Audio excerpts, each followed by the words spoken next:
Selamat datang kembali di grup Wong LA. Orang LA ada di LA untuk jadi berkat. Saya ingin share sesuatu yang luar biasa tentang Rema hari ini. Masalah yang memunculkan satu ide. Ternyata di balik masalah itu membuat kita mengerti ada satu ide yang luar biasa.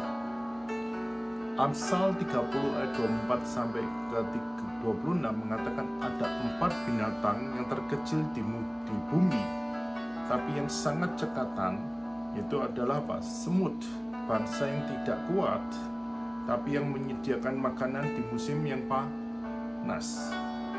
Pelanduk, bangsa yang lemah, tapi yang membuat rumahnya tidak di bukit batu. Binatang yang kecil tidak berarti lemah dan layak diabaikan. Karena ternyata binatang kecil seperti semut, pelanduk, dan belalang, dan cicak diberi kemampuan untuk mempertahankan dirinya dengan kelebihan yang masing-masing.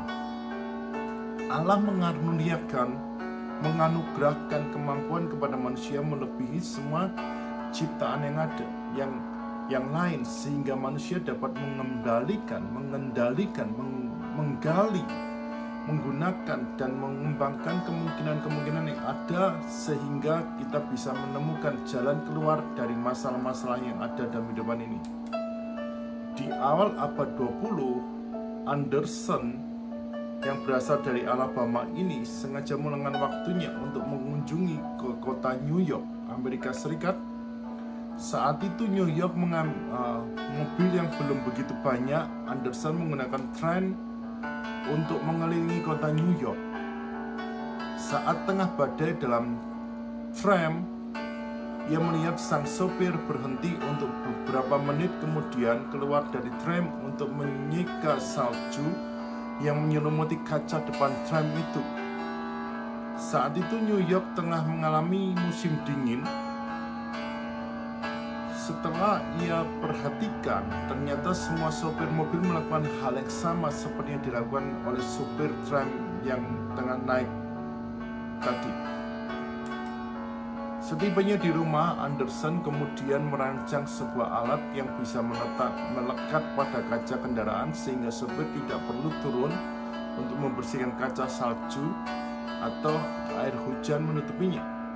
Jadi sopir hanya perlu menaik-turunkan gagang alat tersebut untuk menyeka air atau salju. Akhirnya, Anderson pun menerima hak paten pada tahun 1903 atas alat temuannya yang kemudian disebut dengan Vipers. Fantastisnya, 10 tahun kemudian mobil-mobil di Amerika menggunakan Vipers yang diciptakan oleh Anderson tersebut. Kerja adalah termasuk dalam rencana Allah, di mana manusia dan pekerjaannya itu memenuhi satu kebutuhan. Dengan hasil dan kerjanya itu akan melayani sesama manusia. Duta pembaruan akan membahas satu perubahan dari masalah yang akan muncul dalam kehidupan ini. Setiap masalah ada jalan keluar, karena Tuhan masih bersama dalam kehidupan ini. Yesus memberkati.